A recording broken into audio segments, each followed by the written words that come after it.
Did you miss your deadline to renew your Medicaid coverage? You can still send your completed annual review form to Healthy Connections Medicaid. You may be assigned to another health plan, but you can ask to come back to First Choice within 60 days of renewed Medicaid eligibility. It's your family. It's your choice. First Choice is the right choice. Renew and choose us. Visit selecthealthofsc.com/renew to learn more.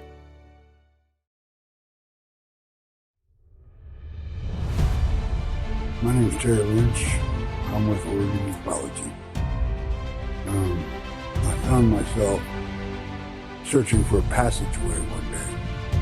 And that passageway leads right across the complete section of the Cascades, which I'm sitting in front of at the moment. On top of one peak. I want to make sure that everybody sees the type of things that we find in the process of research for ufology. I have located a couple that's sitting here on the top of Lima Peak. She's facing south. He's facing north.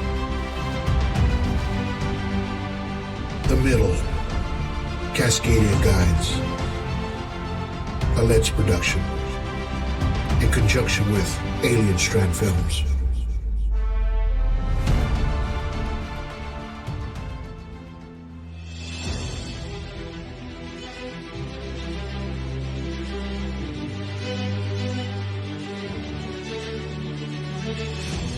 Hi, this is A.S.D.P ufologist Jody Brown from Arizona, and you are watching Alien Strand Podcast with host Donald Ledesma.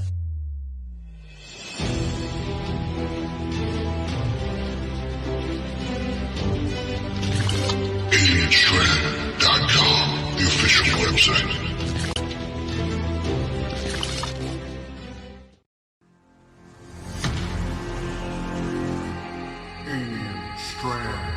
Podcast.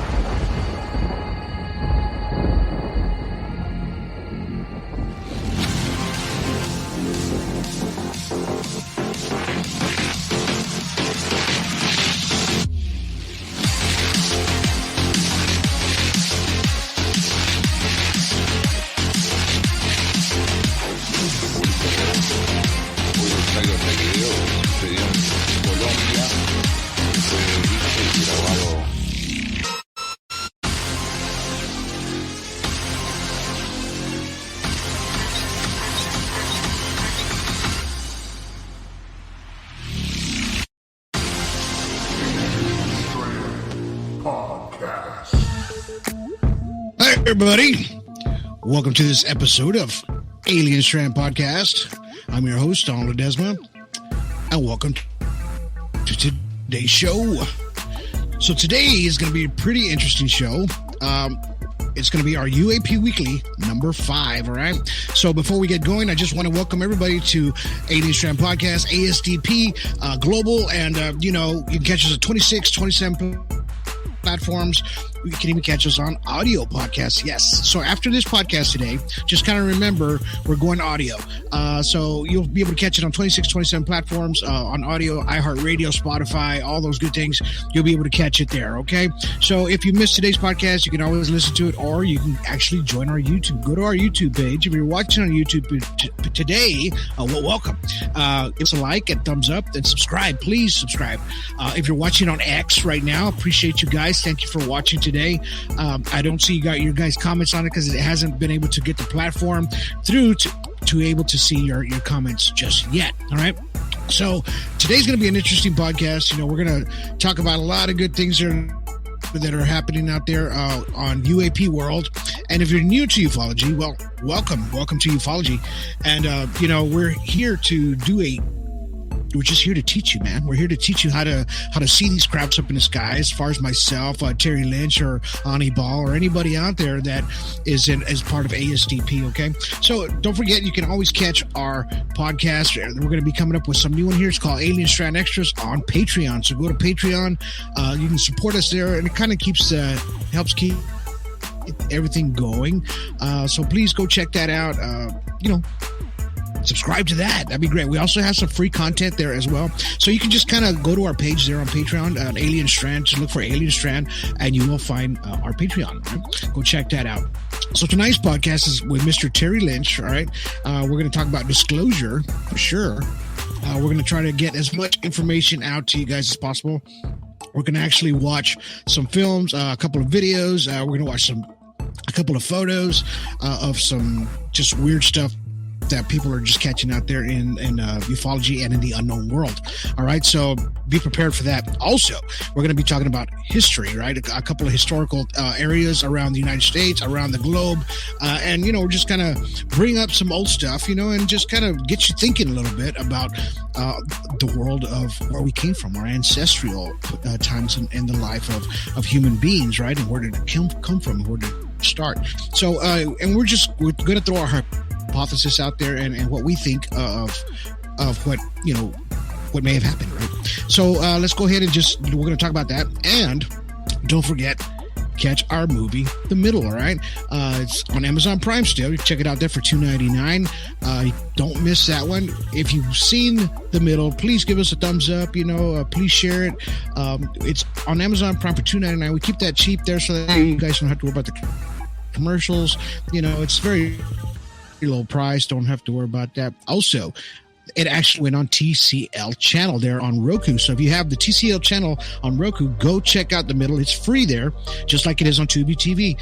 You'll see it on Rewarded. It's on 7 live platforms, and we have it on 5 countries already. So we hope you guys are enjoying the movie The Middle. Get ready for part 2 of The Middle. That's going to be coming up soon. All right. So, let's bring in Terry Linch right now, because I want him to kind of talk about The Middle and just a brief thing, and then we're going to talk about The Middle 2 real quick, and just kind of bring you guys up to date on what's going on. All right, let's bring him on in. Hey, hi everybody. How's it going tonight? Looking forward. Pretty good. Thank you for being on.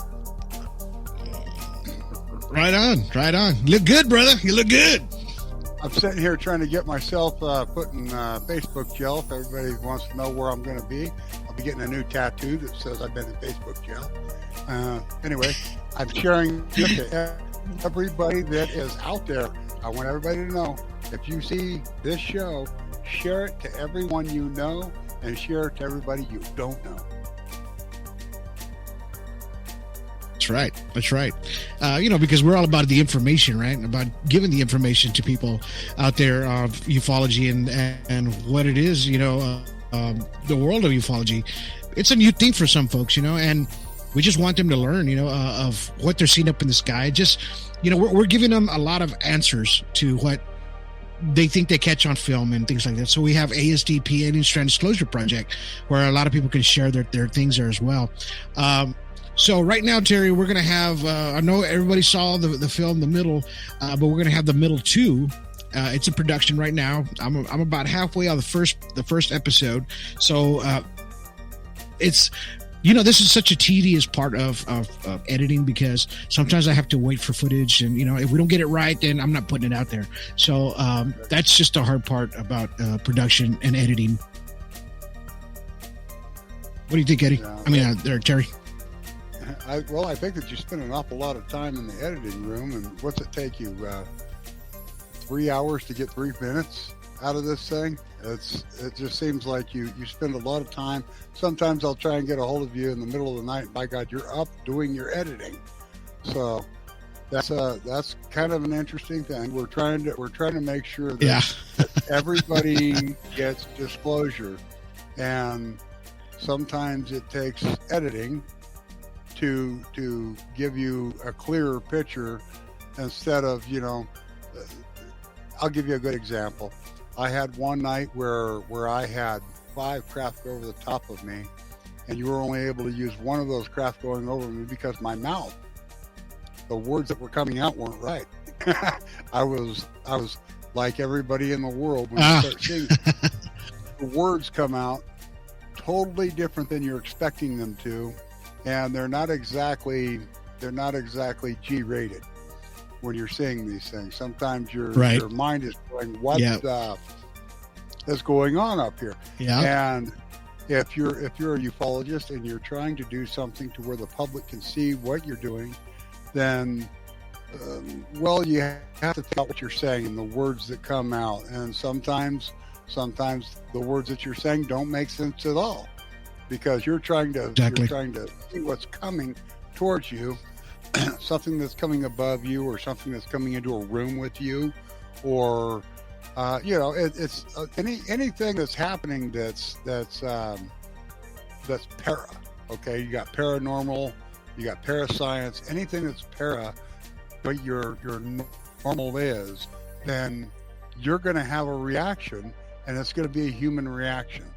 However, it requires somebody like you, when you're putting it on film, to like kind of tone that down a little bit so the little kids can see it. And exactly. Yeah. So I get what you're talking about. Editing's a big deal. Yeah, it is. It takes me 4 hours for 1 minute of what everybody sees on TV. For mostly a lot of editors, they go through this. So it takes about 3 to 4 hours for that 1 minute, because you have to get it perfect. You have to get the coloring and all that good stuff. And it's just a lot. There's a lot involved in it, man.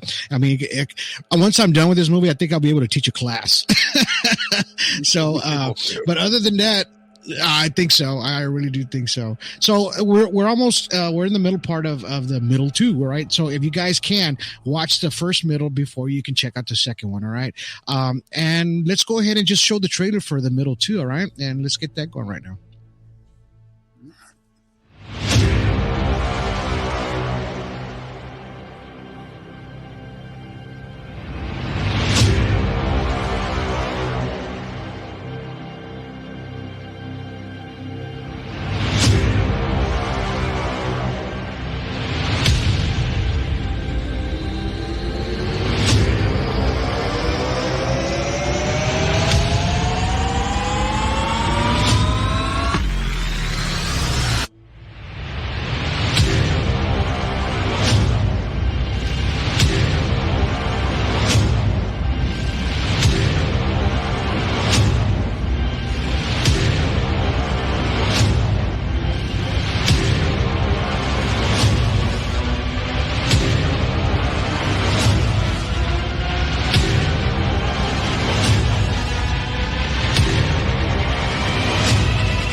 All right. So that's going to be coming up pretty soon. Hopefully we'll have that up maybe in November. It'll probably be coming out on Amazon Prime. So if you guys go check that out. So we also have A.S.D.P, Alien Strand Disclosure Project. So if any of you guys want to be a part of that, hit us up on Alien Strand or alienstrand.com. You can go there, and it's our sister page, and it'll take you right to it. So go check that out. We have new folks actually right now. Well, we mentioned one before, and his name is, what's his name there? Billy Bennett. So he's from North Carolina. He became an A.S.D.P representative. And then we have Marcia Delosier from California. She's watching tonight. Thank you guys for being a part of Alien Strand Disclosure Project. We really appreciate you guys. It's our honor to have you guys on and help out with A.S.D.P and help people around the world, to show it's a possible UFO or even an alien abduction. It could be anything, man. And Bigfoot, Sasquatch, anything like that. You can also report it here. Okay.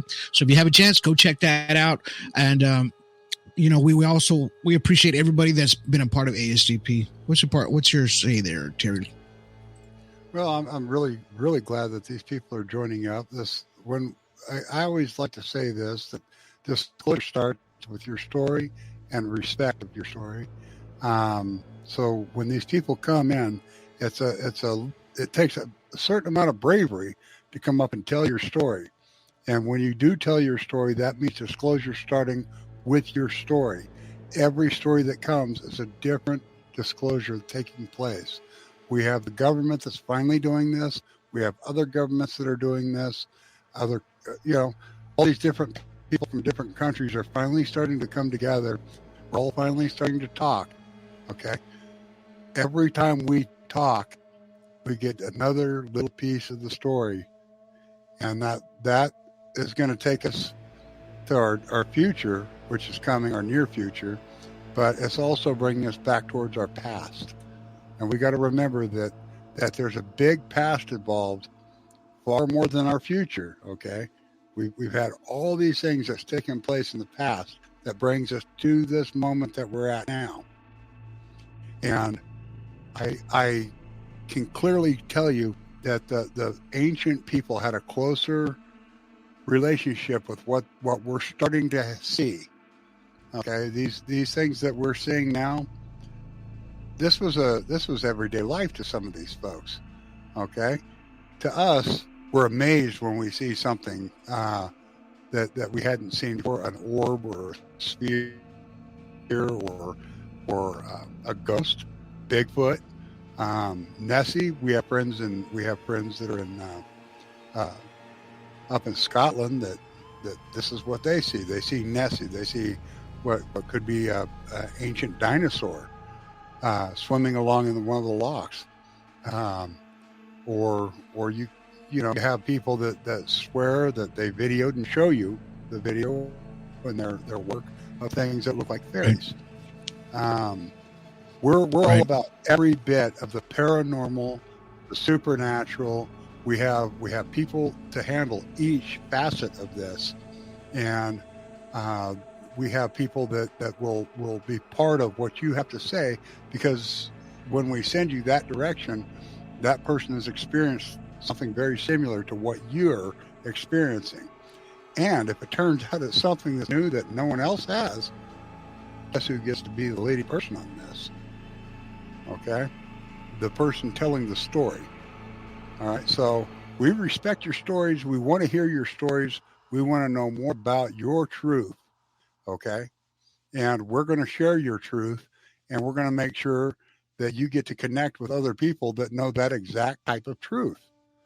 If you see it, that means somebody else has obviously seen it somewhere, whether it's in Australia, New Zealand, New York City. There's going to be somebody else that has had the same type of experience, and you guys will be able to have an equal that you can talk to somewhere along the line. But the only way we can find these equals is if you come in and you report to A.S.D.P. So as soon as we can get you to bring your story in, we can start linking you up with people that are also involved somewhere else in the world. And then you can see what the similarities are with what you're seeing. Not everybody's going to want to be out here and say, hi, I'm this person. Okay. However, if you do come out and you say, hi, I'm this person, you can do it anonymously. We don't need to put your face, your picture, but we sure can use the story. Okay. We want to know more about what you're doing, where you learned it, how you learned it, and how you see it. Okay. Not one person is an expert here. We are all citizens. I'm a citizen ufologist. I'm a citizen scientist. Of course, Donald Ledesma over here is a professional photographer and cinematographer, but he really has some good stuff. If you get a chance to see his work, I'm telling you right now, look up Leds. You're going to be very happy with the things you see. He's really good at what he does, and really soon you're going to see a lot more from him. I'm really grateful that he came out and he took the time to tell this story right here, this story, the middle, and there's going to be a lot of people that have a chance to react to that with their story. What do you think about it? Exactly.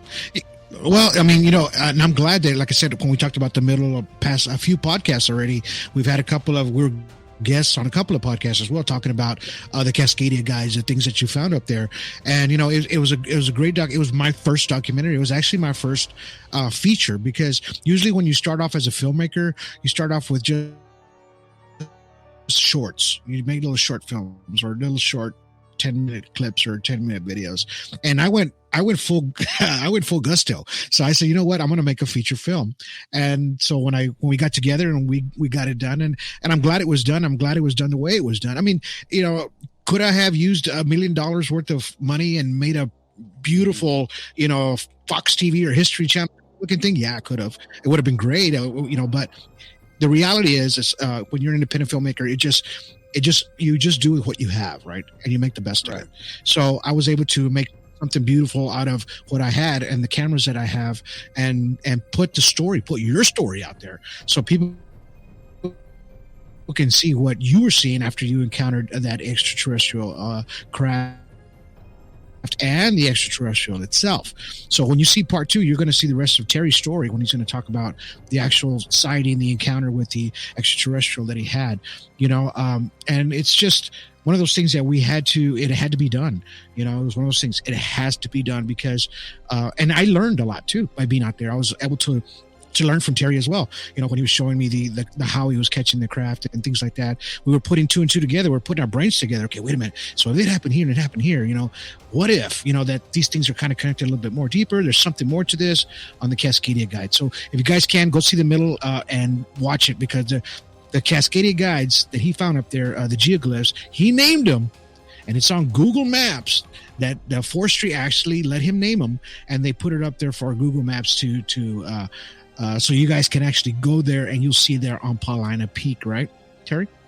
Paulina Peak, and that's the Newberry volcano just above Lapine, Oregon. It's just to the east. The little town I live in is nestled right inside the Cascades. We're a little valley that's nestled right in the side of the Cascade Mountain Range. However, this particular location, there's a major significance to the fact that these things are where they are. From this location, you can go up. You're in I call it the middle of Oregon, because that's where you're at. You can throw a dart and hit the middle of Oregon, and that you'll land right there on the Paulina Peak. Now, from this location, you can, in the center of Oregon, you can see up into Washington State. You can see Mount Adams. Okay, that's as far north as you can see from this location. It looks so tiny. And then to the south, you can see Mount Shasta in California. Okay, it looks so tiny, with pieces of equipment like a 1,000mm scope. Nice. Nice. I figured I'd bring a couple toys with me today. This one's an 810mm Nikon. All right, you can see that it's got 36 times magnification, which makes it 810mm. Try and get it out of the light the wrong way. All right. That's a great camera, by the way. Yep. That's a P500 right there. Okay, you can zoom in on these things. Now I'll tell you again. Now I've got other Nikons sitting in my hands too. But by the way, you know what I'm going to say, don't you? You know exactly what I'm about to say. Yes, I do. Okay, Nikon. Yes, I do. Go ahead. I am Nikon. All right, Nikon. Let's talk. I know how to use your equipment. Let's see what happens when you put better equipment in my hands, and you put better equipment in the hands of our ufologists. Everybody here needs to have something to show how well Nikon works. A P1000 gets us 3,000mm, and that would bring it to where I could see the people on Mount Adams or the people on Mount Shasta from the top of Paulina Peak. Okay, so let's try and show how good your equipment is. I'll certainly do my best to show you how good it works. Okay, now. Speaking of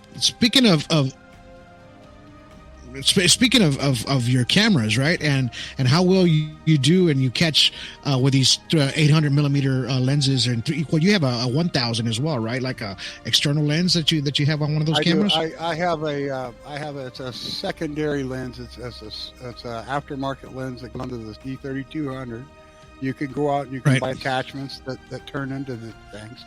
I do have a 1000 millimeter lens that comes off of this, and it's really only good for daytime because it doesn't work with the computer system that this camera has the ability to do. All right, but if you've got you've got a Nikon lens, I think on the space station, International Space Station, they have cameras very similar to this right here, but they only have 800 millimeter lenses. All right. So that's what they use. It's 800 millimeter lenses. Nikon gives them to them so they can monitor the Earth from the space station using basically a camera just like this, and then might have a bigger backpack up the bottom or whatever. However, they use basically the same camera that I've got there, probably a little more advanced than what I've got. You know how that works. But they have an 800 millimeter lens. Well, by the way, that lens is $16,000. Just so you know, when you go out and you get yourself the Nikon P1000, that's a 3,000 millimeter lens. You get yourself the Nikon P950 or P900, that's a 2,000 millimeter lens. There's a huge price difference between these cameras. But it goes up to like $1,000. Well, now that we're talking about the cameras, let's go ahead and we're going to show a couple of still images that somebody got off of an actual Nikon camera in the UK. So let's go ahead and check these out, Terry. These are some UFO that was spotted in the UK. He said that this person says that that this craft was hovering for over an hour above his home, but it was way up there, so he had to use his zoom lens to check it out. So let's go ahead and look at the pictures here. So as you can see, I mean, he wasn't able to put it on his social media, but he's kind of showing us from his camera, on his memory, what he has there. So this is the object that was floating about 1 hour above his house. He says it did not move. It just stayed still there up in the sky. And it was up in the UK. He didn't say exactly where, right? So he just said it was just still there. And he had to use his zoom camera to try to catch the images. It's a very unusual shape though. I mean, but everything kind of looks different from the bottom up, right? So when you look at something from the bottom, it just looks completely different.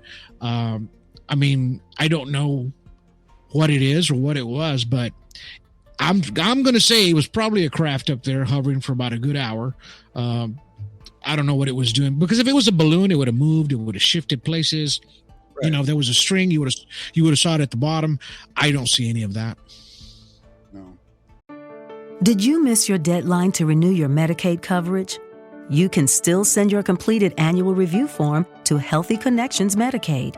You may be assigned to another health plan, but you can ask to come back to First Choice within 60 days of renewed Medicaid eligibility.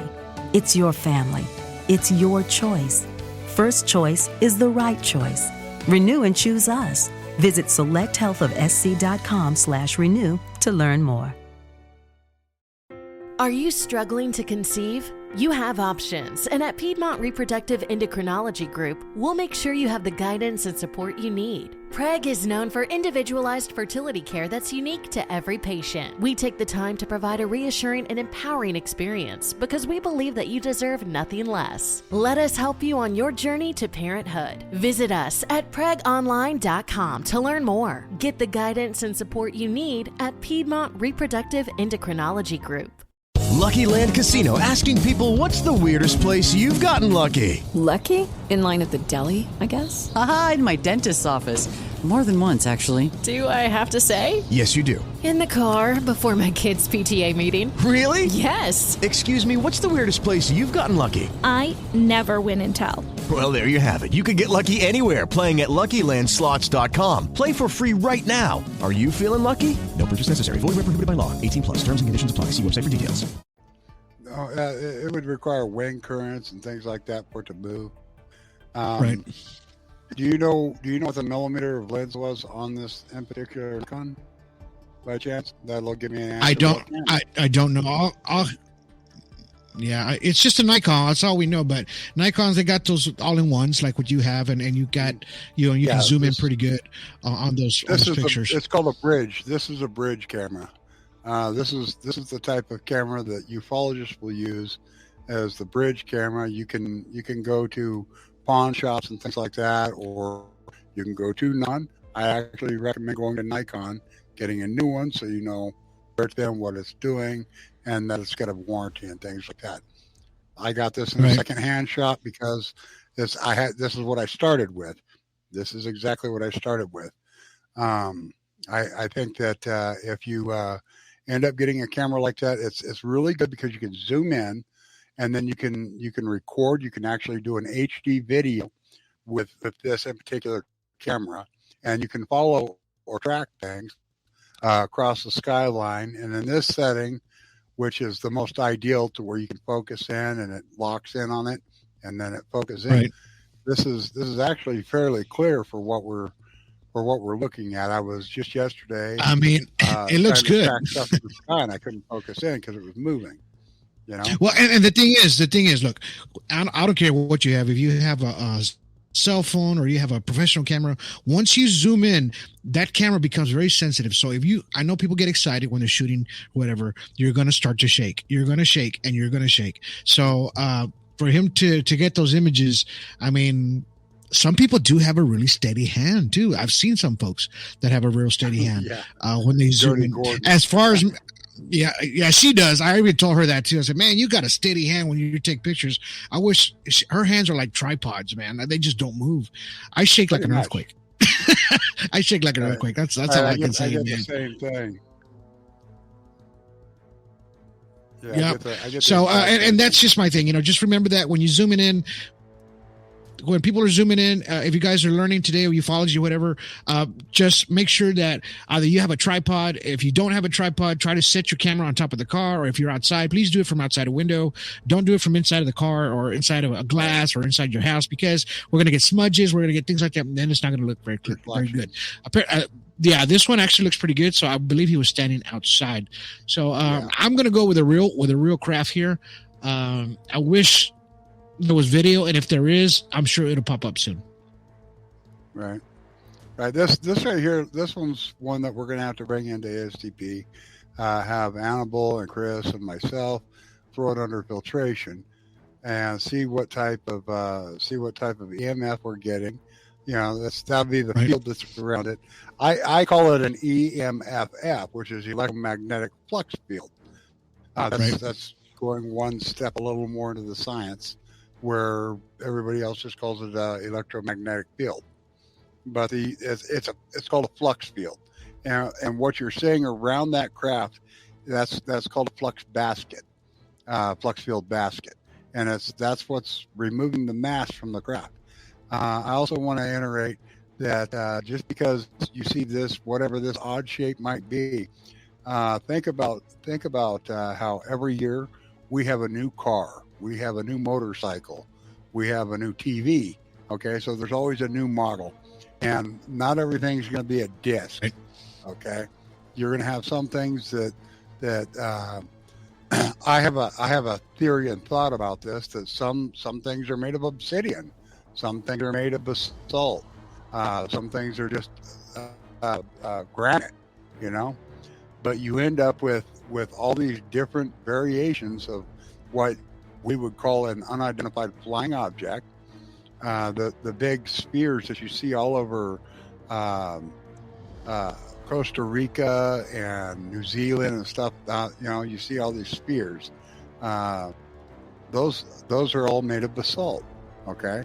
And they're perfectly round spheres. Right. Some are from this size to the size of the room I'm in, and maybe some are even bigger. But what you end up with is you've got all of these different things. They're all in the same kind of locations. Sometimes you see what looks like a jagged-looking rock flying through the air. We had ufologist Tino Gallegos down in Arizona. He put out something that it almost looked like a jasper kind of thing, and it almost looked like a butterfly wing. Okay, but when you zoom in on this damn thing, you could clearly see the face of the pilot and the craft moving in the direction the pilot's facing. And this pilot was looking at him as he went past him. Now, keep in mind that this craft was moving. I like to say 22 miles a second. It might have been moving a bit slower because you could actually see it moving. So you get my gist here. If it's moving at 3,000, 4,000, 5,000 miles an hour, it's still doing better than our fastest rockets. Right. At that level of altitude. We got.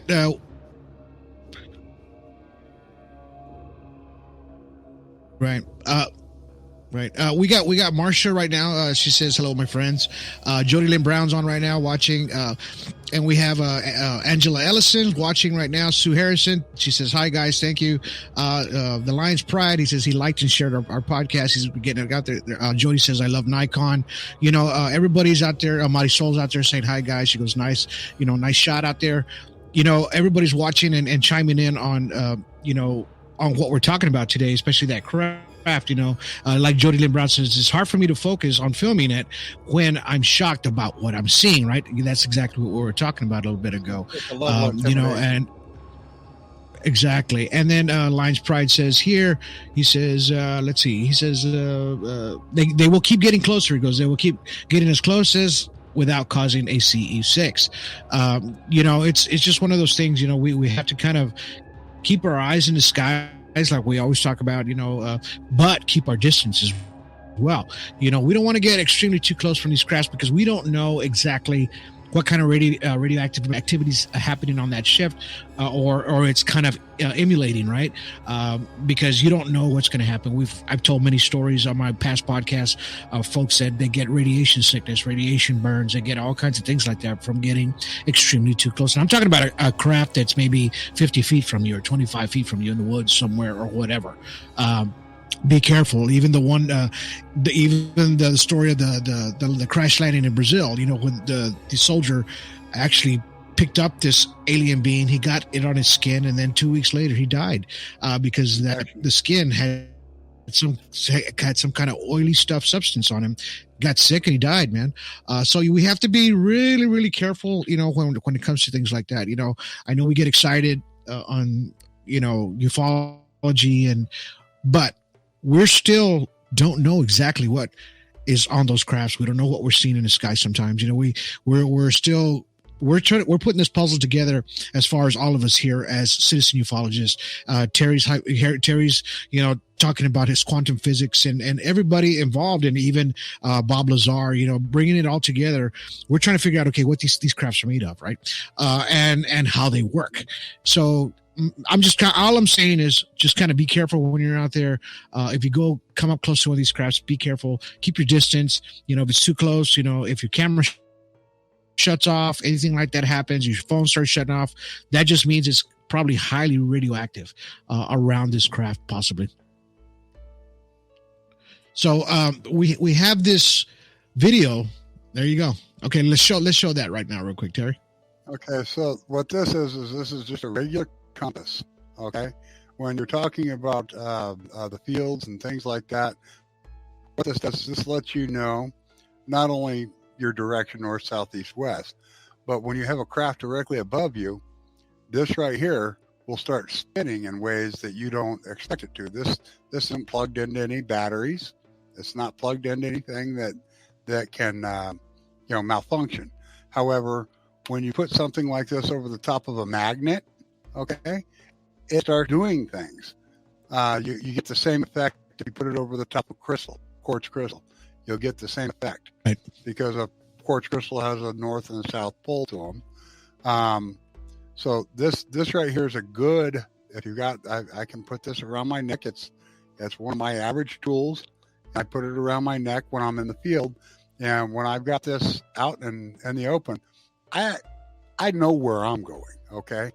So when you see me looking at this right here and I'm in the woods, I'm actually looking at it to see what's going on with it. It's a really simple tool to monitor if you got something above you that's putting magnetic flux tubes down. Now, every night when I go to bed, I've got obviously my country, and I've got my firearm. However, I have a simple glass of water. And you know what you get with you when you have a simple glass of water like this sitting on your nightstand? You have another tool. You set the thing down on the nightstand, and if you see ripples in the top of it, you've either got an earthquake happening, or you have a UFO directly above you putting down D1 sharp, which is the hum that you hear from these craft. You hear a anyway, when you hear that hum, it resonates. And when it's coming down a magnetic flux tube over the top of your home, those magnetic flux tubes go right through your house. They go right through everything, and they're heading for the earth, because this is what's going on. It starts to vibrate, and then you see this ripple effect that's going across the top of the water. This is what the Anunnaki and all those people were seeing in their clay pots, because they're master builders of pots and structures that go up inside cliff dwellings. But this is one of the most ancient tools, and you'll see that bullseye, which everybody keeps saying is the universe. They see the spiral.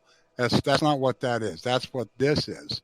They were using water. It's an ancient tool, more ancient than anything else that we've got around here. It's probably even older than the planet itself. So you use that right there as a tool. You put it on your nightstand, and if you start hearing a hum, look over towards that water.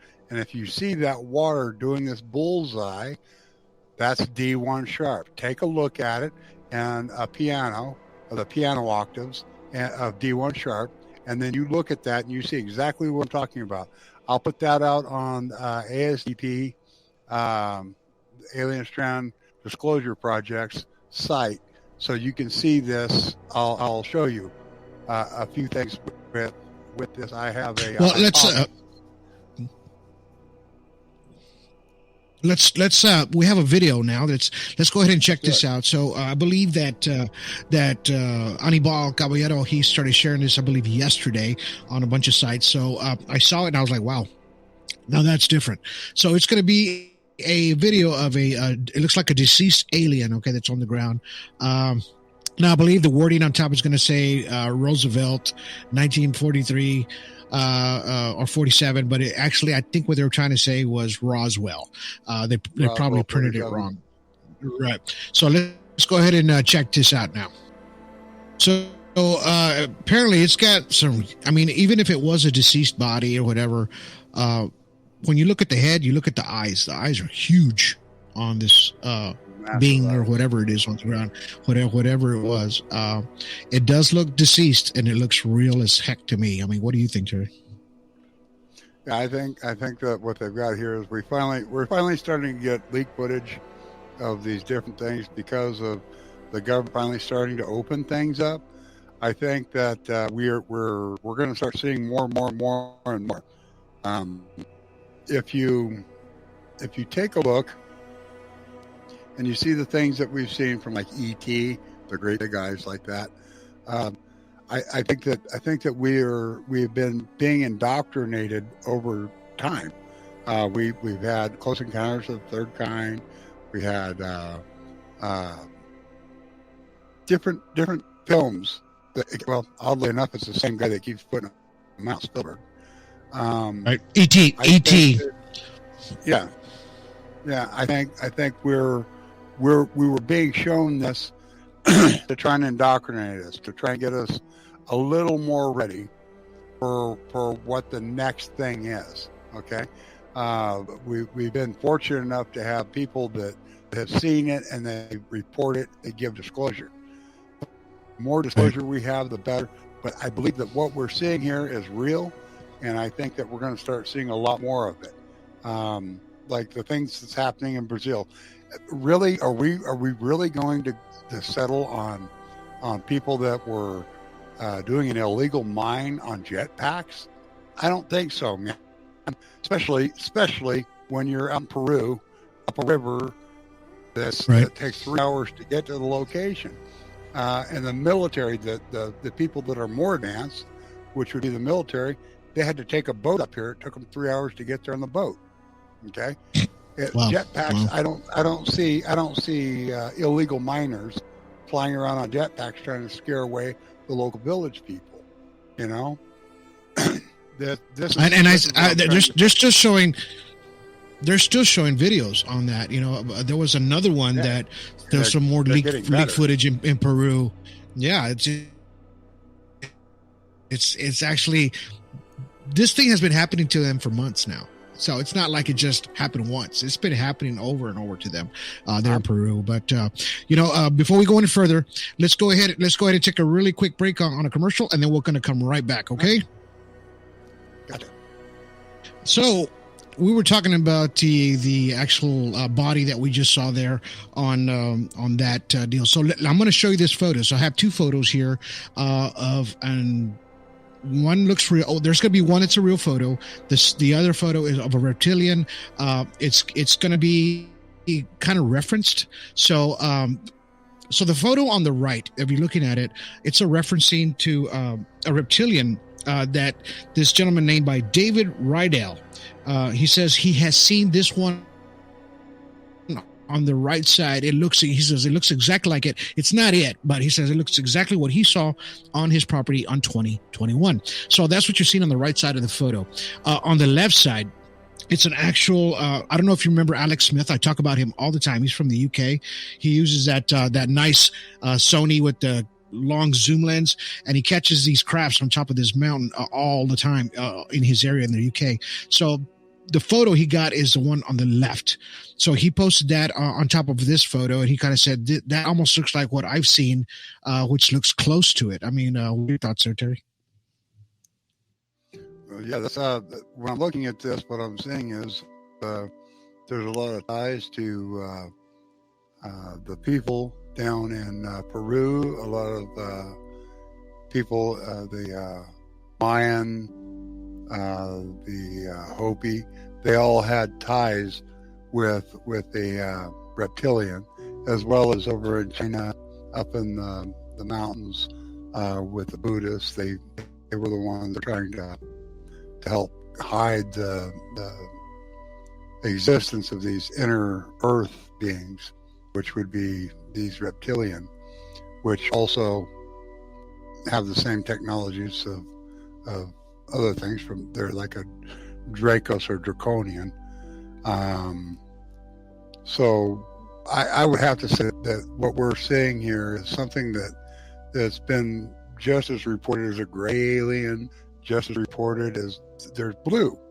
There's all these different ones, but this in particular one is one that is mixed into like the Egyptian, the glyphs that you see in Egypt, the glyphs that you see in the Maya culture, the glyphs petroglyphs that you see from the Hopi, and as well as like the Ashkenazi or I call them a Fremont. I like to bring them all into one large group and call them a Fremont because they're much older. So you see these paintings of these things all around, and then you start hearing people throughout the world talk about visually seeing something that's like this, and then you finally get some evidence that looks just like what you just showed. This is a really good, as far as I'm concerned, that's a really good picture of something that we've been trying to get a picture of. And I would like to, again, I'd like to take that, put filtration on it, maybe bring out the contrast and see what more detail we can get with that.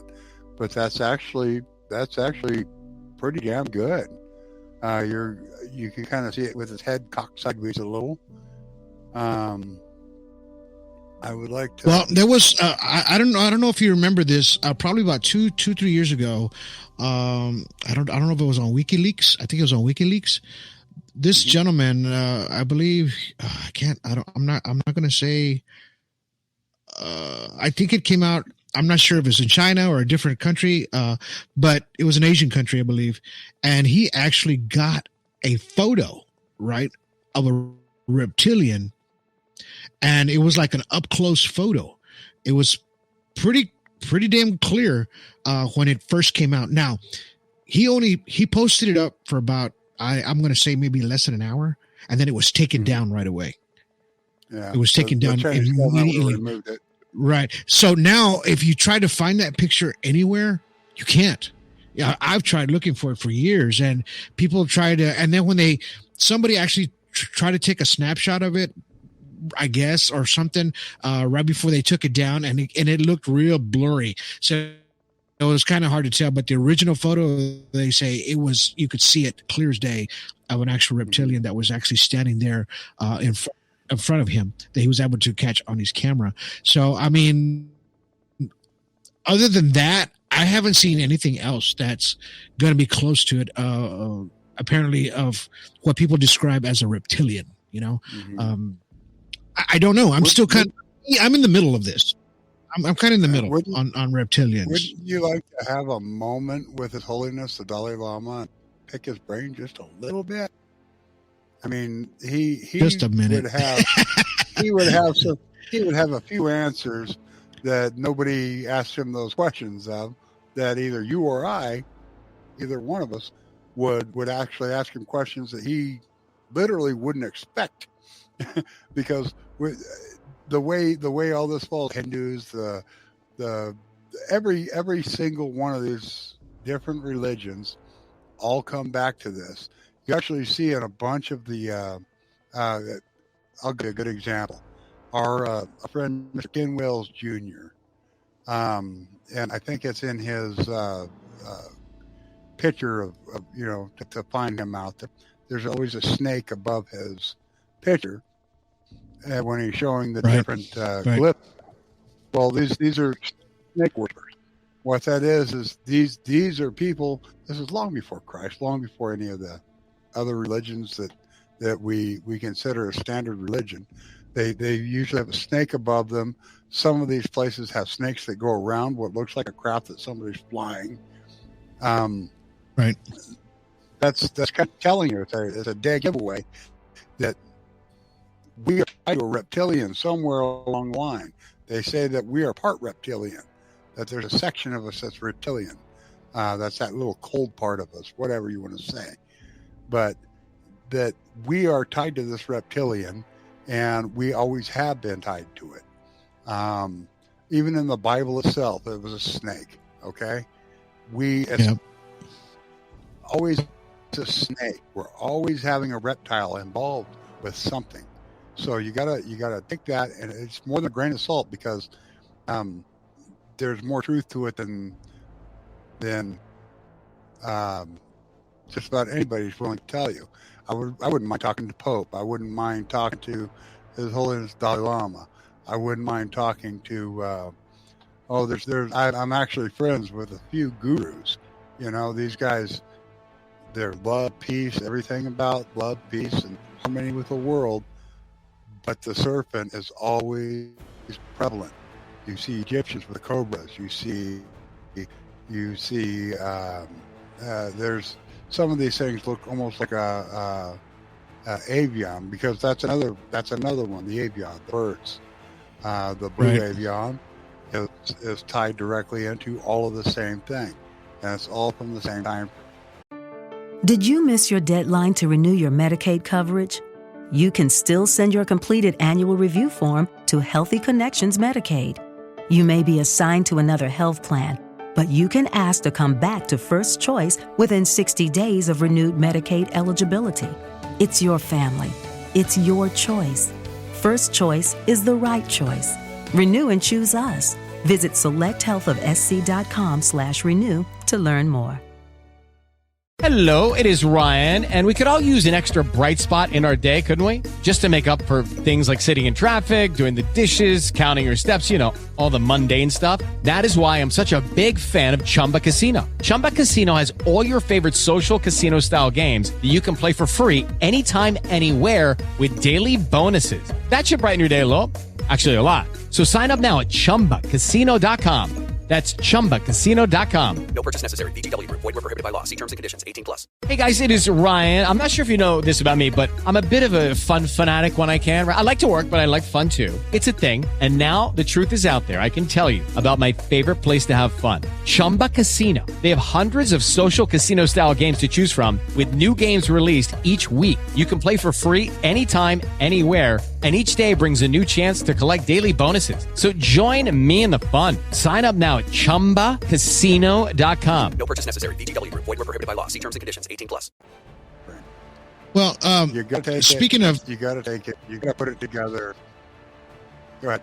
yeah, and I mean, speaking of being in close proximity with something that's like a snake or because you referenced a lot of that. Let's watch this real quick video of this gentleman that, okay, I'm going to give you the backline story. On this video that we're going to watch next, this gentleman had one about maybe 4 weeks ago, and it's in Mexico, and he walks to his house in front of when he opens the gate, he sees this orb floating there, and he couldn't believe what he was seeing. He was seeing this orb, and it was like super close to him, right? It's not illuminating bright, it's just a silver ball floating there. And he's just kind of talking in Spanish, right? So this was 4 weeks ago.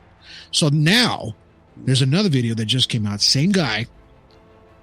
Now when he opens the door, this sphere comes into the house. So let's take a look at this. And in Spanish, when he's talking, he's kind of saying, can I touch you? Can I touch you? Because he's going to put his foot, and then he says something like, now I'm touching you. Now I'm touching you. Okay. So he's kind of freaking out. So let's go ahead and watch this real quick. No manches, Raza.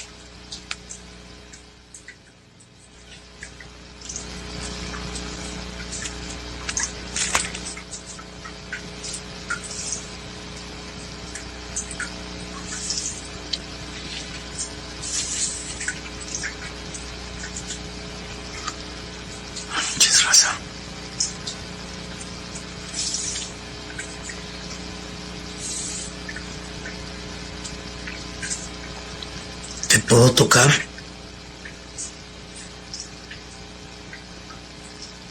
¿Te puedo tocar?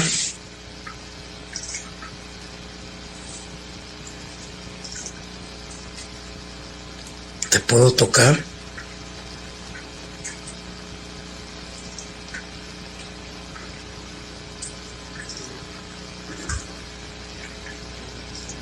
Te estoy tocando, Raza.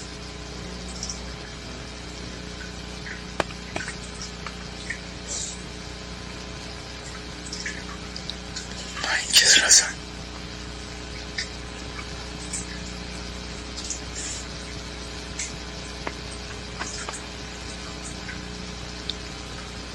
Te estoy tocando, Raza.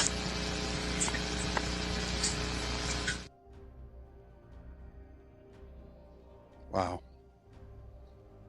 That's what everybody was looking for right there.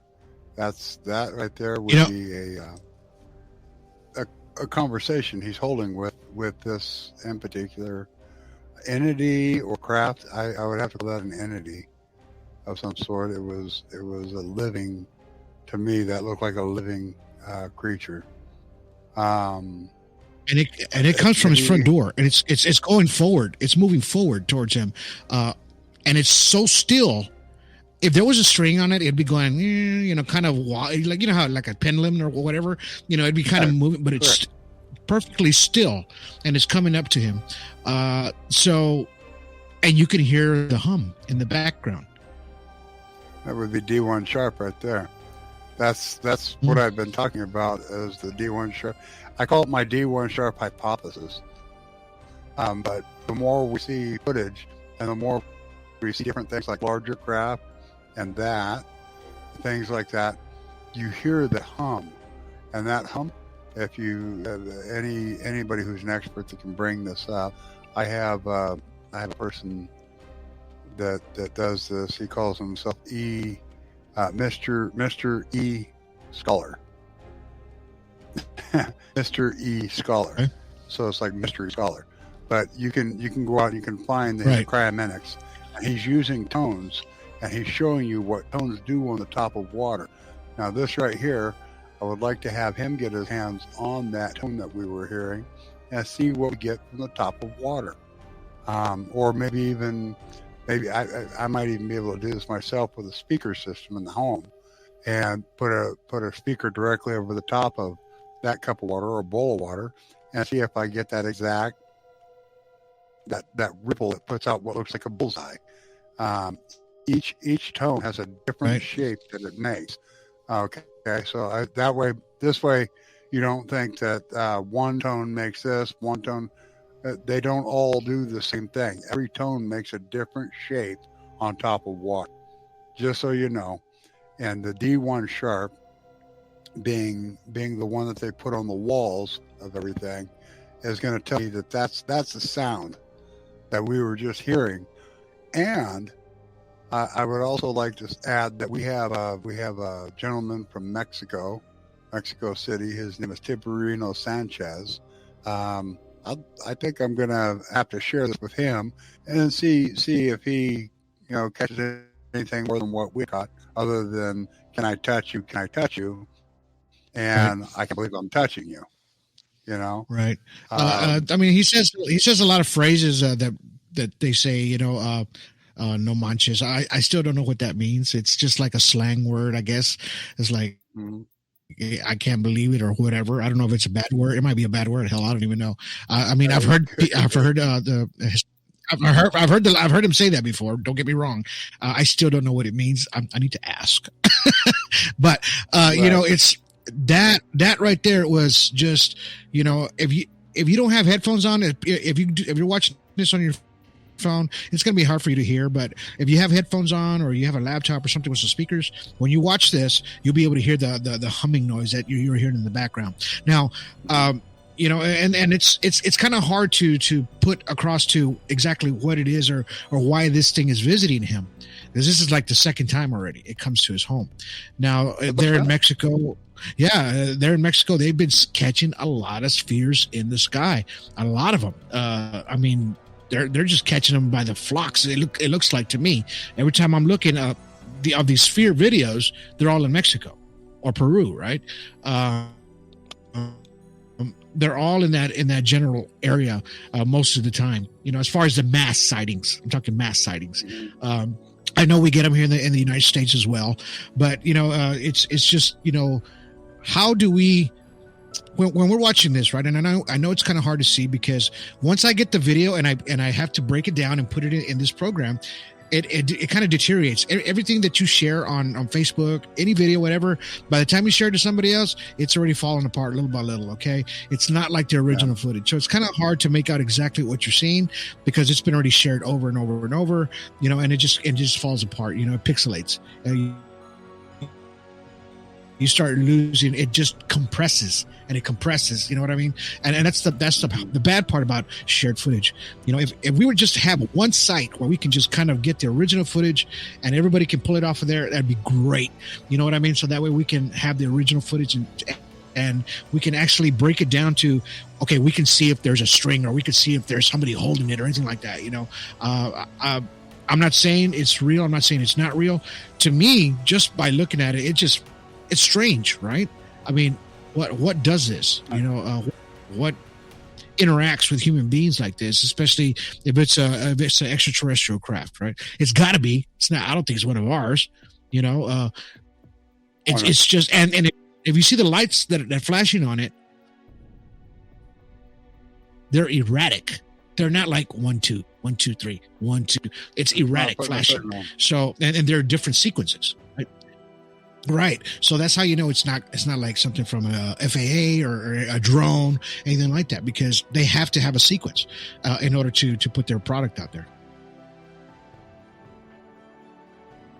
Yeah. It kind of reminds me of what you would see if you're looking up in the sky. I have large telescopes obviously I've got things to look further in the sky. But if you look up and you see a pulsar, when the radiation from a pulsar comes at you, it throws off all those different colors, the exact colors you were seeing. So you're looking up in the sky, you're looking at something that's larger than our solar system, and it's throwing out all of these different, I call them lasers, and the rest of science would. They call it lasers, right. And they're throwing out these sprites off of it, and each time you see it, color it. It's red, blue, green, white, red, blue, white, green. You know, and it doesn't give it a certain pattern. What it does is throwing these things out, however the reaction is, and that particular thing. Now, in mind, when I look at something like that, I consider everything, including our solar system, as a living creature. Okay, and you get into bigger and you get into smaller. So, the way I look at things, this is the way I look at things, is that like our solar system is just a giant molecule. Okay, if you look at other molecules down to the atomic level, it's pretty much the same thing as what we are. Now this is going to throw some people off. We are following our sun. We're not just circling it. Okay, we're following it. Our sun's kind of like a shooting star going through space, and what it's doing is moving along. It's pulling Mercury. It's pulling Venus. It's pulling the Earth and Mars, and just as it's moving along, it's like we're going down a tube or a tunnel, or even think of a drain. You know, as a drain's going down, you got different things down in different locations. They all keep their spot as moving their way down, and that's what is going on here. Is you see things from different perspective. We are basically, we're following a magnet that's pulling us with it. Okay. And we're on an arm in the Milky Way. Right. So what's happening is this arm sweeping across dark matter. Okay. When we're sweeping across this dark matter, it's not just us; it's everything else that's in that arm. These are the things we can literally see, Hubble and things like that, as these things that are closer to us, and we see them moving with us. NASA, they don't share this with us because they bore the hell out of everybody by the time they're done. Or it might amaze some people, but the fact of the matter is it's too freaking much information. Okay? It's too much information. Most people don't want to know about that we're on an arm of the Milky Way as part of a big spiral galaxy. Okay? There's other galaxies out there that we can see past this, because we are smart enough to create technology that allows us to see further. However, there's so many different forms of life out there that we're just not prepared. We're just not prepared for everything that's actually waiting for us out there.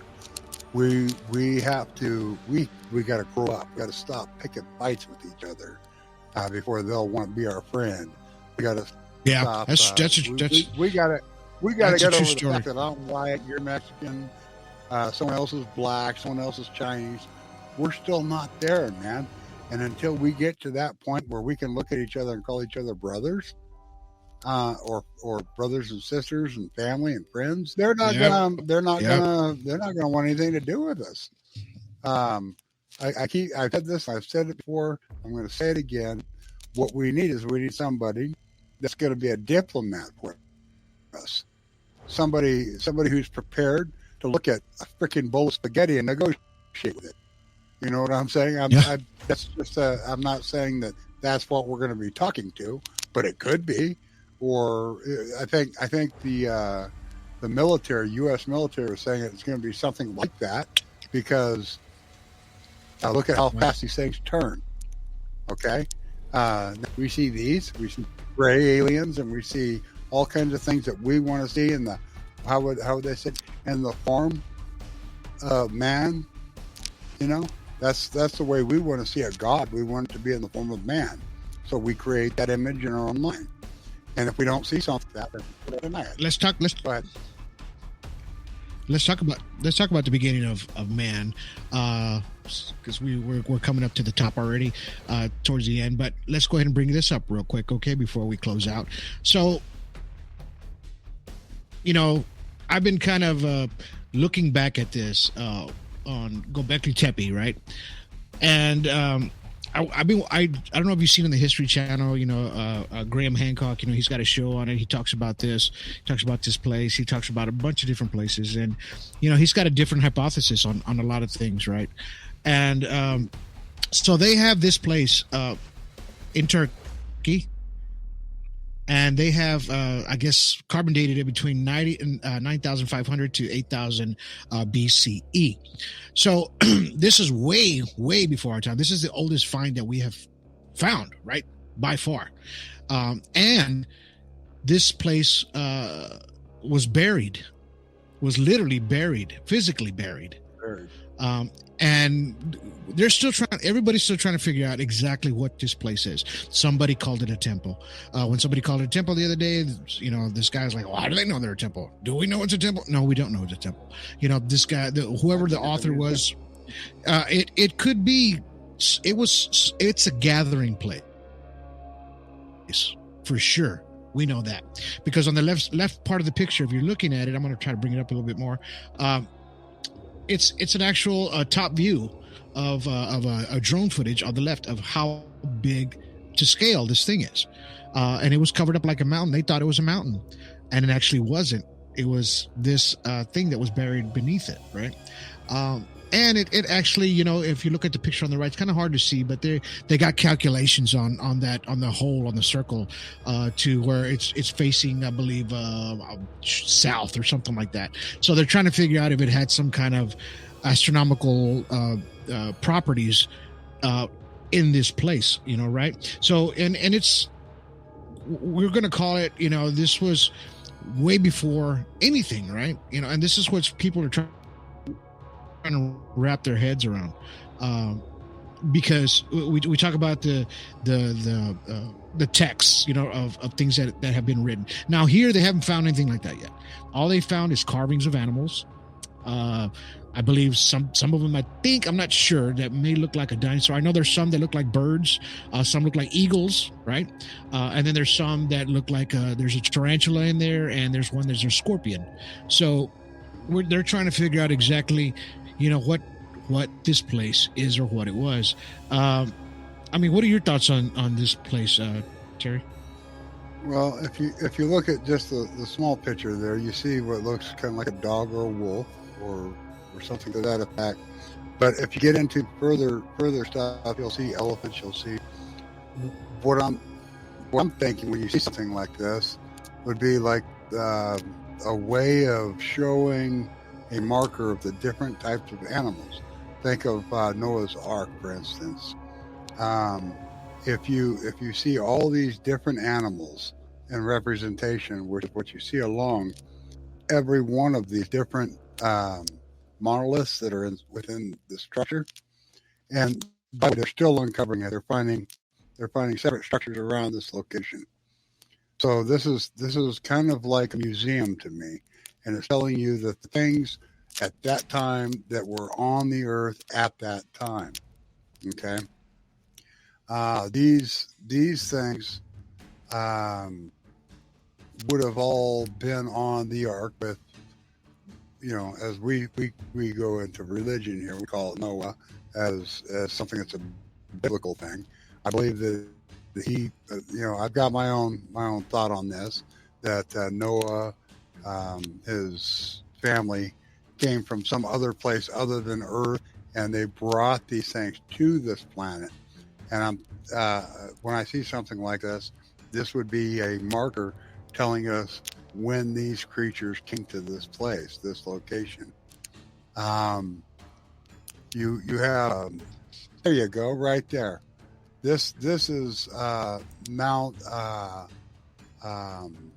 It's called Mount Nemrut from Turkey. Nimrut, which is Nimrut was an ancestor of Noah by himself. Now, if you take a look at all of the findings that we have on Nimrod, and you have all the findings that you have on Gilgamesh, they look like they're the same individual. Okay, they look like they're the exact same guy, Nimrod and Gilgamesh. Yeah. Now they have stories about Nimrod being the great warrior, the biblical warrior or hunter. He's the mighty hunter, is what he was. And I think everybody's heard the term "don't be a Nimrod." Okay, that he gave his kingdom away. Is what it was, and that's why they say don't be a Nimrod. Now, he was I think he was the great grandson of Noah, and then even further down that line, you had Goliath, which was the last of Noah's bloodline, and he was killed by David, the Jewish king. Okay, these are part of why people have their whatever reason for not liking certain races and things like that. Which literally, again, I think that we have to get over all of this stuff on this planet until we do. Well, yeah, I mean,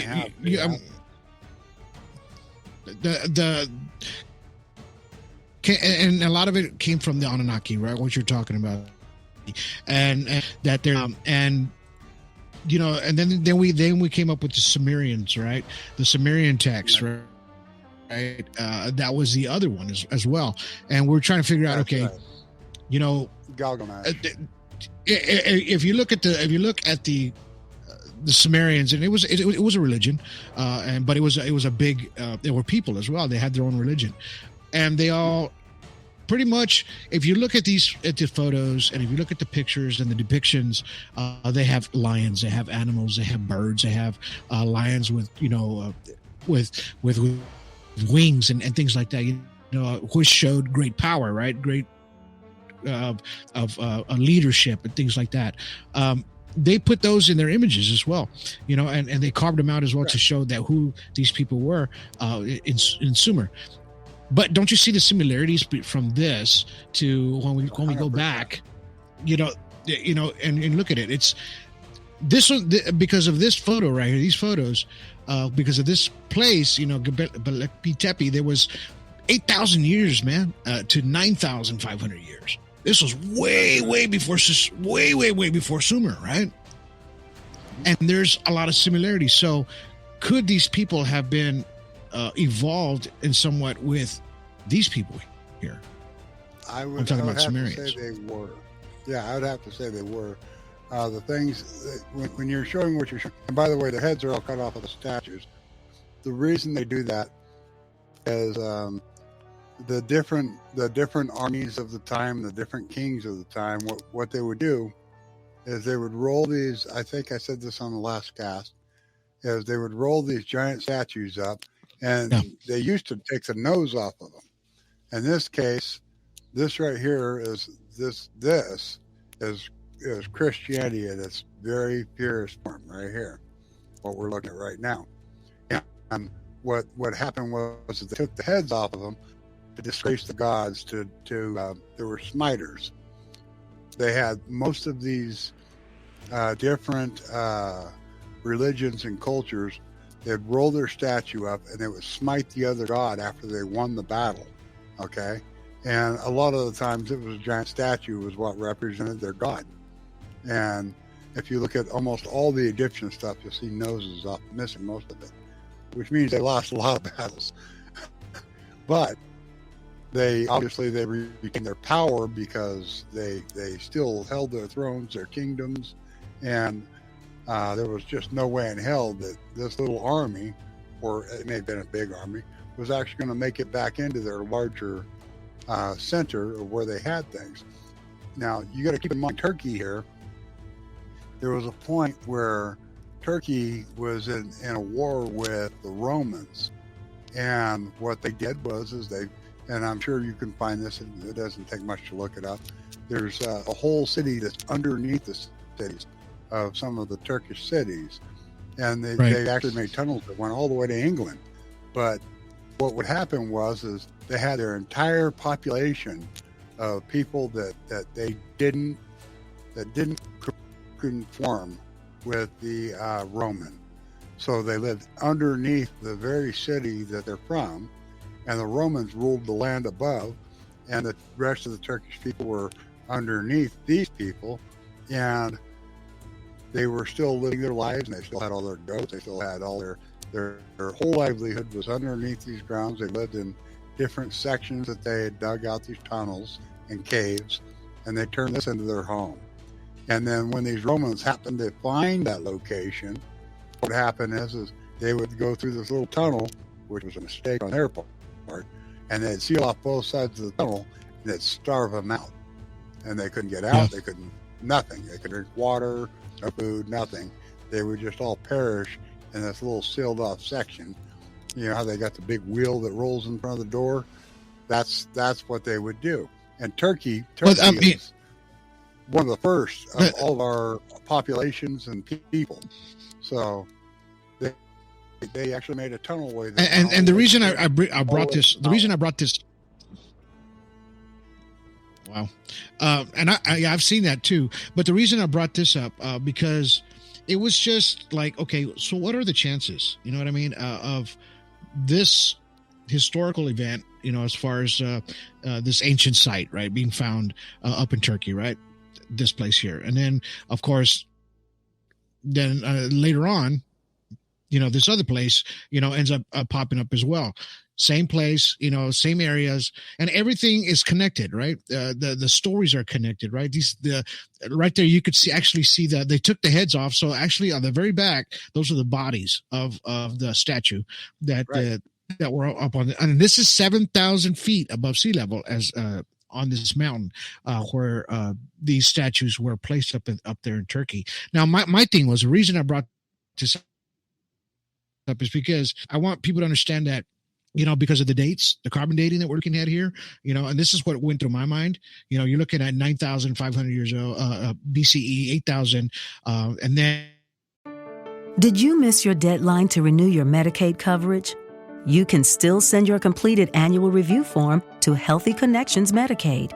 You may be assigned to another health plan, but you can ask to come back to First Choice within 60 days of renewed Medicaid eligibility. It's your family. It's your choice. First Choice is the right choice. Renew and choose us. Visit selecthealthofsc.com/renew to learn more. Hello, it is Ryan, and we could all use an extra bright spot in our day, couldn't we? Just to make up for things like sitting in traffic, doing the dishes, counting your steps, you know, all the mundane stuff. That is why I'm such a big fan of Chumba Casino. Chumba Casino has all your favorite social casino-style games that you can play for free anytime, anywhere with daily bonuses. That should brighten your day a little. Actually, a lot. So sign up now at ChumbaCasino.com. That's ChumbaCasino.com. No purchase necessary. VGW Group. Void where prohibited by law. See terms and conditions. 18+. Hello, it is Ryan, and I was on a flight the other day playing one of my favorite social spin slot games on ChumbaCasino.com. I looked over at the person sitting next to me, and you know what they were doing? They were also playing Chumba Casino. Coincidence? I think not. Everybody's loving having fun with it. Chumba Casino is home to hundreds of casino-style games that you can play for free anytime, anywhere, even at 30,000 feet. So sign up now at ChumbaCasino.com to claim your free welcome bonus. That's ChumbaCasino.com and live the Chumba life. No purchase necessary. VGW Group. Void where prohibited by law. See terms and conditions. 18+. And of course, I talked about Graham Hancock, right? From, you know, the history down Netflix. You know, he's got his own little show there. You know, he talks about that as well. And he says maybe it's 14,000 to 16,000. This is where his numbers are coming from. He's arguing with a lot of archaeologists because of this. And my thing, okay, so we're looking at all these years, but the similarities are all there. You know what I mean? They're all there as far as the as far as the structures, right? The way they're done, the petroglyphs there, the way they're done, they're carved in the rock, right? Everything it's done the same way. You know, they did the statues, like you said, some of the heads of the Sumerian text and everything they look alike, look like the same person, right? Is that what you were saying earlier? And it's, and Sumerians was, 4,500 years ago, 4,000 years ago, they talked about the Anunnaki as well, right? And this is what I was just trying to put together is that, as far as us as human beings and being here for a very, very long time, how do we distinguish, how long we've been here?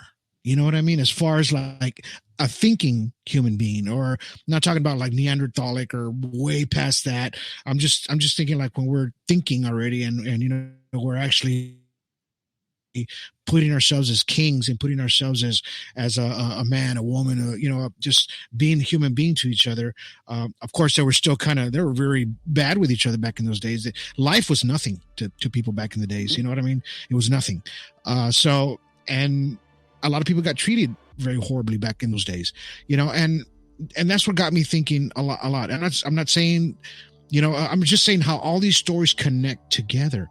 And they even talk about the Younger Dryas event as well that happened before that. Okay, so if it happened before this time, and then this place was made, and then they go, why hide something like this? Was it try to preserve it? I think what's going on here is if you continue to look at this text that you're seeing here, the pictures that you're seeing, if you continue to follow the story, you'll see where we've already had nuclear weapons before. You'll see where we've had the laptop computers, we've had the phones, we've had watches. Whatever the first, this is a power supply of some sort. We see all of these different things from that past time frame, and even in India there's a location, and by the way in South Africa there's another location where there's still radioactive material in this location that if you were to go out there with a Geiger counter you would find a radioactive sequence. We had all of the same technologies that we have today, but we've had them in the past. When we look at them, we're looking at because the way they put it out was so freaking simple, okay, in comparison, because they used pictures in a lot of cases and a lot of words of dead languages and things like that. Sumerian, we have friends within our own organization that know how to read this and use this, but what's going on here is we have to take that stuff literally. You've heard the term the writing's on the walls. They weren't kidding when they said that. The writing is on the walls. It just has to be read correctly.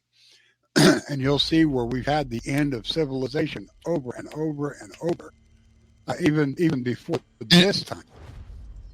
And let's talk about that. Oh, there you go. Let's talk about. Remember the star map that we always see on a lot of our. You'll see it on every ufology page. This star map will pop up. People wondering what it is. What is it? What? Okay, so I found out. I went some digging, and so I'm going to read this to you. It says an ancient Sumerian astronomer recorded the events that was observed in 3123 BC. He goes, the age of cuneiform wall was within the 5100 years. It says the cuneiform is a stone that is found in the British Museum and has puzzled experts for more than 150 years. It says the plate recorded the collision of an asteroid, which is a group of asteroids that was close to Earth with a diameter of more than a kilometer. Okay, so this was a 1 mile big asteroid that was coming towards Earth. It says researchers now believe that the size of the trajectory of the asteroid that was tracked by this unit corresponded by the asteroid that collided with the Austrian Alps in the Cobbles. It says causing catastrophic impact that killed anyone in its path. it says. And this impact led to a landslide. It says, according to the researchers, this clay tablet is believed to be an astrolabe, or best said to be one of the oldest astronomical instruments discovered in Mesopotamia, right? It says Mark Hemsel, I guess this is the guy that wrote this article, says one of the researchers from the University of Bristol who decoded the tablet said, it's a wonderful piece of observation and a perfectly fine piece of science. So this is what we're looking at. Well, I think that we not only do we have this, but we have Stonehenge. We have several different small versions of that. We have Easter Island itself, the entire island with every one of them Moai facing inwards. Everything is designed to follow the stars that we have. And this is letting me know that they apparently, the people of our location, had something touching back down to, look at that, I'm doing the ET thing. Anyway, had something touching us from someplace else to teach us this. Because, quite frankly, again, I want you to take a look at what we've done the last 200 years technology-wise. Now look at that right there. You see what we've got sitting in front of us? We have something that's, at that time, that's Hubble, okay?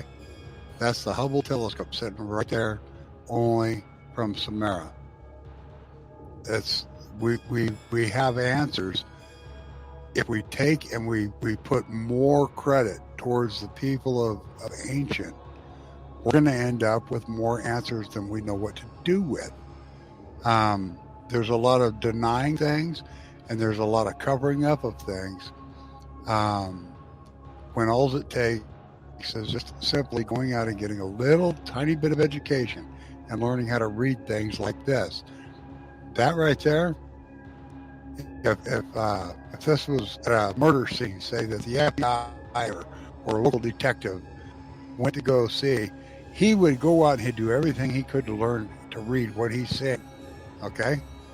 We don't do that. We look at that, we feel overwhelmed. Every time we see something that's like this, we ooh, we ah, but we don't take the time to learn it. Okay?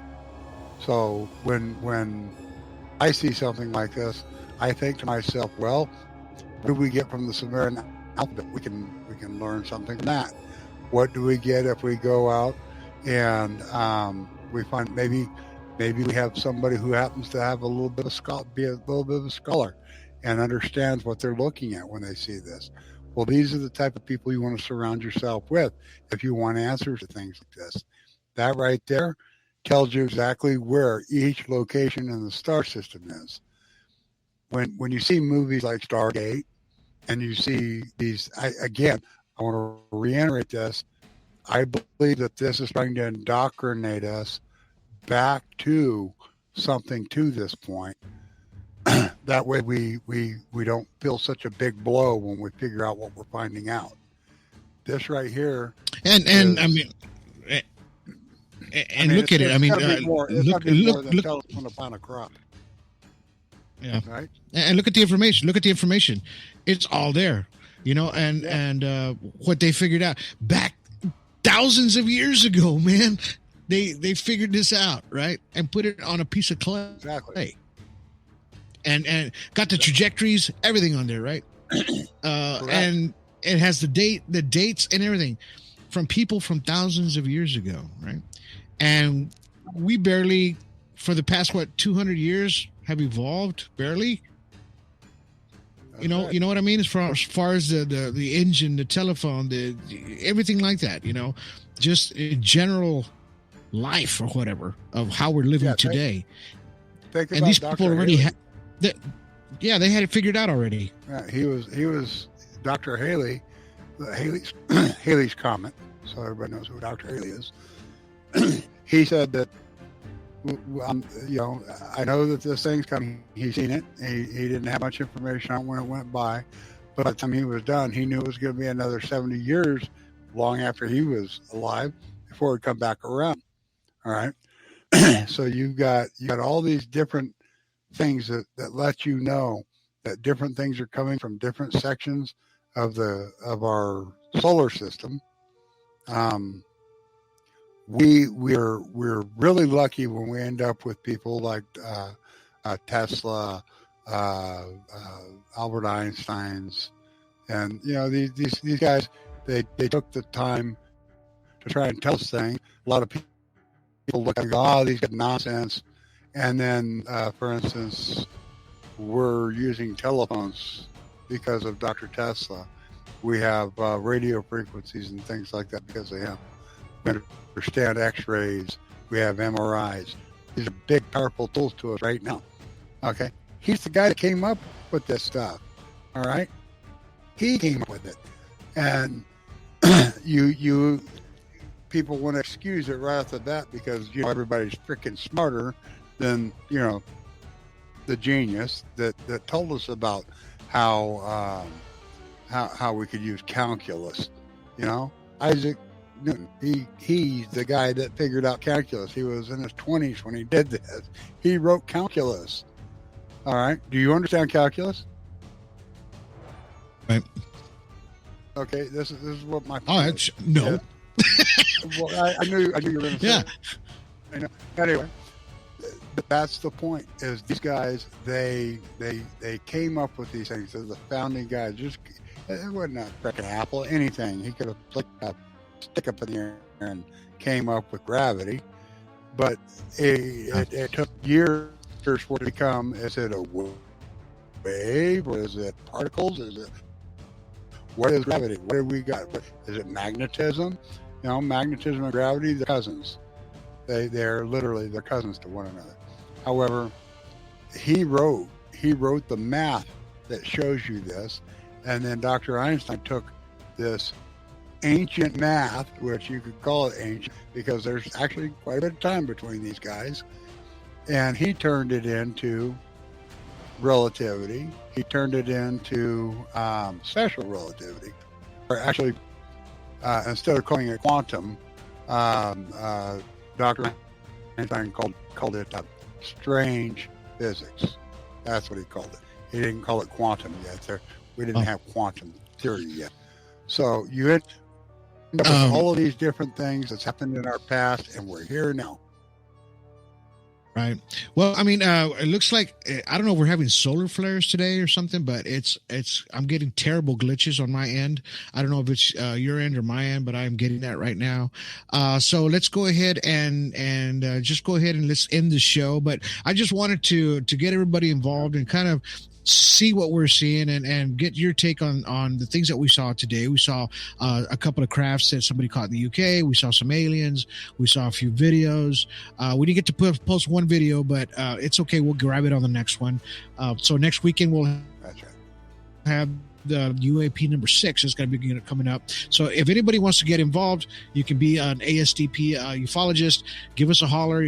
Our ticker's at the very bottom at alienstrand.com or at ASDP-UFO.com. Go there. Give us a shout out. If you guys want to be involved, hit me an Insta message or Mr. Terry Linch, and we'll get you to be a part of the team. And you guys will take reports. We have a actual digital reporting, so you can do it from your phone, right? We have an app for that. And it's real simple to take a report now. And I get it, and then put it into a big old report. So, but thank you guys for listening to today's show. Terry, do you have anything you want to say before we close out? I do. I want to let everybody know that disclosure starts with your story and respect, and that's what A.S.D.P is here to do. We're here to respect your story. Come tell us what you've got, and we will try and apply it to everything that we do. Remember, we respect what you got to say. We're here to believe what you got to do. All right, brother. Thank you so much for being on the show today. We'll see you on the next one. And, before we go, just want to tell everybody, thank you guys for chiming in on all the comments. We had a bunch of people chiming in today, kind of watching. And, I know we were glitching. I saw it glitching on my end. So, it might be a solar flare. It might be something on my end. But we're going to get that fixed up. I know we went a little lengthy today, but I wanted to get a lot of information, you guys. Go ahead, Terry. Coronal mass ejection. That's what we're talking about. Solar flare. There you go. All right, guys. So appreciate you guys. And Like I said, you guys, we'll talk to you later, Terry. We'll see you here in a bit. I think I cut him off. I'm sorry. Sorry about that, brother. Anyway, it was a great show. We went a little over. We always do, because we got a lot of things to talk about. We wanted to get all the information to you guys as much as possible. I was just seeing a lot of glitching happen. I don't know if it was happening. If you guys could see that on the outside, I had to cut it off so that way we can get maybe our technical difficulties fixed, and maybe on the next one it'll be a little bit better than it was this time. Hopefully it didn't glitch as much. I just saw it too much on my end. It was kind of hard for me to see what was going on. But appreciate you guys for watching the show today and supporting Alien Strand Disclosure Project, Alien Strand Podcast, and also, go watch The Middle, man. You have to go watch it. Watch The Middle, and then part 2 will be coming out here pretty soon. I hope you guys, I'll let you guys know when it's out there. But other than that, you guys have yourselves a good day. Have yourselves a good evening. And have yourselves a good night.